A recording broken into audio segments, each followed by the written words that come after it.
Stress is a natural and essential response state that prepares the body for situations that are perceived to be of a critical or life-threatening nature. This fight or flight response, as it's commonly known, is part of the ancient reptilian brain, which was developed so that animals could successfully flee or combat the persistent dangers of that time.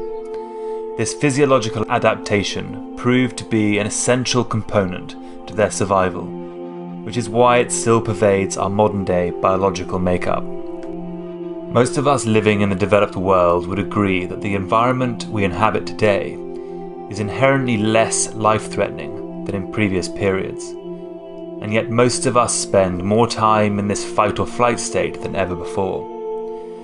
The annual stress survey commissioned by the American Psychological Association found that about 25% of Americans are experiencing high levels of stress, while another 50% reported moderate levels of stress. And up to 90% of doctors' visits in the US are stress-related.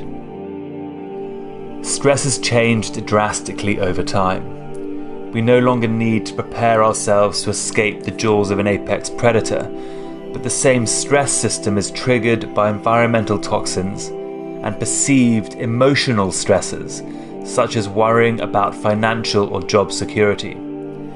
These new perceived threats are creating real, prolonged physiological stress responses, which are the direct cause for many of the non-communicable diseases such as heart disease, diabetes, Alzheimer's, autoimmune disease, and depression.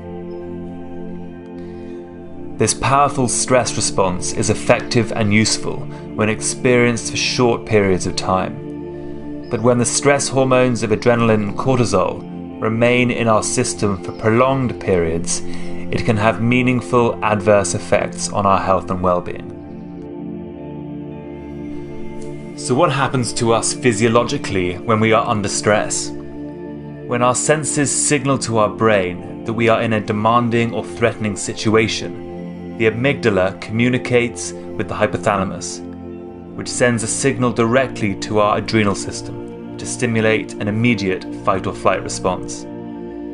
If the threat is prolonged, the hypothalamic pituitary adrenal axis, or HPA, is activated, and the pituitary gland secretes the hormone ACTH, which in turn stimulates the adrenal glands to continue to produce the two main stress hormones, cortisol and adrenaline. Adrenaline, also known as epinephrine and norepinephrine, increases our heart rate and blood pressure, which in turn increases the circulation of oxygenated and glucose-rich blood to the organs that are required to effectively respond to the threat in hand.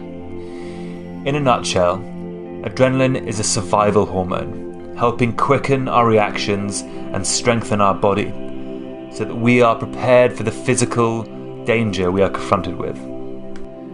Cortisol, the second adrenal stress hormone, regulates our metabolism and blood sugar levels by selecting the right type and amount of energy the body needs. When used to facilitate a stress response, cortisol floods the body with glucose by converting glycerol in the liver to energy-producing sugar, while inhibiting the production of insulin so that glucose is not reabsorbed and stored. Cortisol also narrows arteries to support high blood pressure.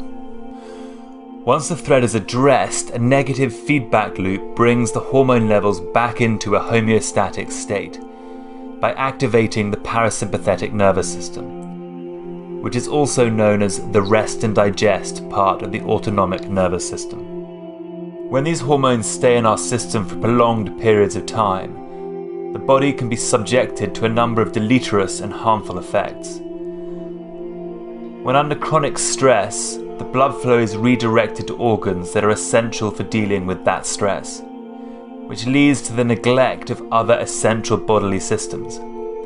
Chronic stress can have a damaging effect on our immune system and on our gastrointestinal tract, also known as GIT.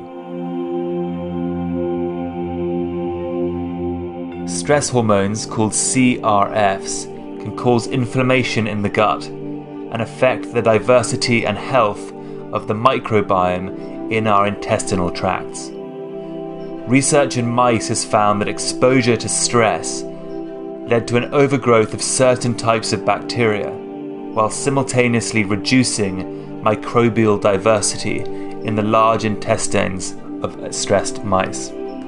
Due to our strong gut-brain axis, a stressed gut can cause depression and other psychological disorders by reducing essential neurotransmitters such as dopamine and serotonin, of which 95% are produced in our large intestinal tract. Increased levels of cortisol have also been linked to stage 2 diabetes and obesity.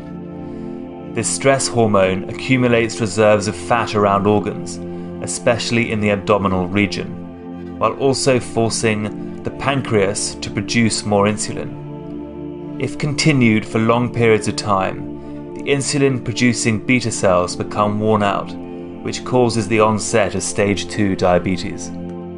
As the HPA system becomes depleted from excessive and prolonged activation, we are unable to produce healthy amounts of stress hormones, which are essential to feeling energized and focused.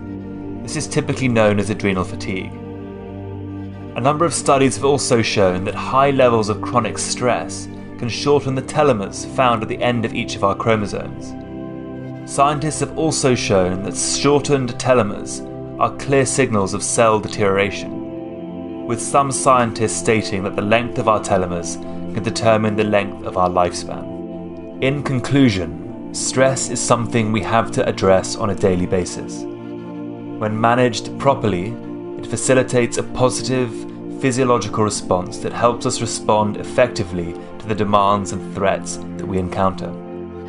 However, if the fight or flight response is prolonged, usually through emotionally driven perceived threats, then the body and mind can experience a multitude of diseases that deplete our well-being and vitality.